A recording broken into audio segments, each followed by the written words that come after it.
ఏది లేదు సూతి లేదు ఈయనకి ఎటు పడితే అటే మాట్లాడతారు రైడు. నిజమేనే, ఊరంతా పిల్ల లీడర్లే, పెత్తనం అంతా వాళ్ళ చేతులనే.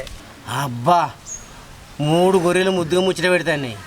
ఈ పొద్దు మందు వీళ్ళతోనే పెట్టిస్తా. అట్లా కాదురా, ఈసారి సర్పంచ్ ఓట్లప్పుడు మన మాట నెటోనే నిలబెడదాంరా. అంతే, మన మాటిలోనే నిలబెడదాం. అట్లయితేనే మనం అనుకున్న పనులు చేయించుకోవచ్చే సత్తన్న. గంతేనే, ఎవ్వరు నిలబడ్డ వాళ్ళకి ఓట్లేదు, మనం నిలబెట్టినోనికే ఓటేద్దాం మనం. ఎంత బంగారు పంది అయినా పియ్యే తింటది, బిర్యానీ తినేది. అంటే ఏమన్నట్టే ఆ మాటకు అర్థం? కాకి గుట్లే కోకిల గుడ్డు పెట్టినట్టు అధికారం అంతా అలా చేతులు పెట్టి మళ్ళీ అడుక్కునేది మీరు. మేము నిలబెట్టినోడు మా మాటినడా? అడుక్కునేముంది ఇలా? ఊరిలో పడ్డ శర్ల పిట్ట లెక్క శంగలేకురా సంపతి. నేను పట్టిన పిట్టే కదా అని గట్టు నిలబెడుతుంటా అదిరా. ఛీ, నీ పిట్ట భాష పాడుగాను. అసలు ఏందో చెప్పరాదే.